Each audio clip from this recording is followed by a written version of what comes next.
Yeah, I was gonna say, what did you have for breakfast? Coffee. Hey everyone, last year we did a masterclass where we attempted to explain our take on what it takes to be a successful venture capitalist. We got some great feedback from all of you and some great questions, and so this video is really tasked with answering some of those questions in a direct way. Our first question comes from Joan Yiki. Her question is, how are LPs paid back after they invest? Do they receive profits with each successful exit or all at once? The way it works is the people who invested get their money back first. A lot of times in venture this is referred to as a European waterfall.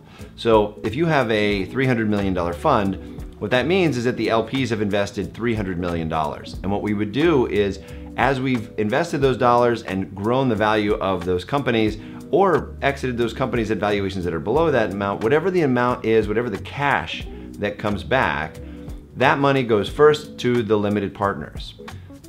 It gets a little tricky around things that go public, which is a great scenario, but one of the other ways that LPs get paid in addition to cash is they actually get shares in these companies. So what venture capitalists will often do is they'll take a company public and then they'll have to wait 180 days so that the company gets past what's called the lockup period. This is a period of time when between the pricing of the IPO and some point in the future, the existing shareholders are not allowed to distribute or do anything with their shares so that the company has the opportunity to settle its price in the market. Once that 6-month period of time has passed, then the venture capitalists and the existing investors have the opportunity to then distribute their shares in that company back to their limited partner. But this is different because they're not necessarily going to sell the shares and give the cash back to the limited partners. In either case though, the order of operations is first that the value of proceeds or the value of shares in aggregate needs to add up to that original investment amount of that $300 million before anybody participates in any of the profits. Our second question comes from Yoshidan Joshi. The question is, how has Drive Capital built systems for defining important macroeconomic trends? It's a really good question. It's a really hard thing to do, to systematize the visibility into future macro trends. You know, you're basically asking a firm to come up with a way to write down something that hasn't happened yet. And so, as much as we would love to do that, the reality is it's a very nebulous term. Like, what's the future look like? At Drive, we've actually tried to do this though. We use our themes, we use our market maps, and we put them into Herbie. Herbie is our internal system, our internal software system that we use to basically track and automate everything that we are as venture capitalists. One of the sections in Herbie is a section that we call market maps. And what we will do is we will build market maps around these themes, around these trends. Let's say it's robotics, or it might be insurtech, or virtual reality. Anything that people are excited about that might be different in the future is something that we might be investing in today.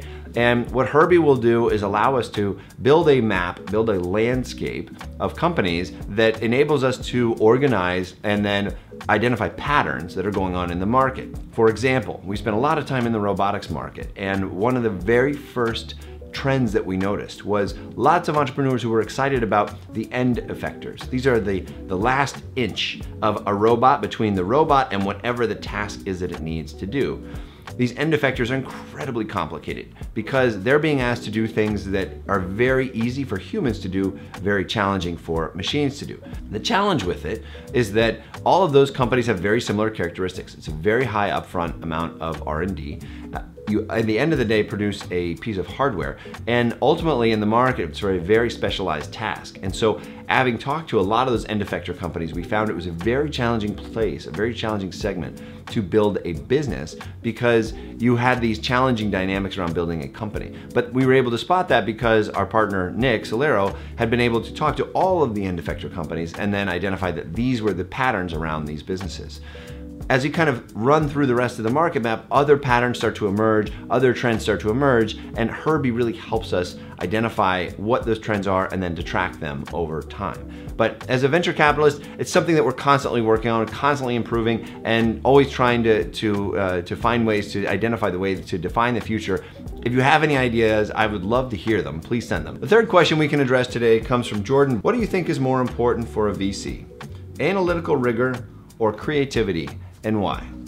Jordan, my answer here is always creativity. And it's not to say that being analytical doesn't make sense or that it's not helpful, but you're asking me to pick one or the other. And one of the things that I find in general as an investor, you have to always find a way to get an edge on the market. And if you're doing the same thing that everybody else is doing, you're going to have the same performance as the rest of the market. So in a lot of ways, I look for something different, something creative. And that's a really hard thing to find because it's really easy to find a way to repeat something other people have done before. But it's really hard to have people who have the opportunity and ability to zoom out, look at the white space and say, if the rest of the market is going this way, I'm gonna go that way. For no other reason than I'm just gonna try and do something different than the market. And by definition, your returns will either be better or worse than the market. They will be not market. But to do it in a way that is productive requires that creativity. And it's a really hard skill set to find, given all the training in the world, given all the college applications, given all the courses, everything. We're constantly ingrained on how to be more analytical, and it's very hard to find creative people in this industry.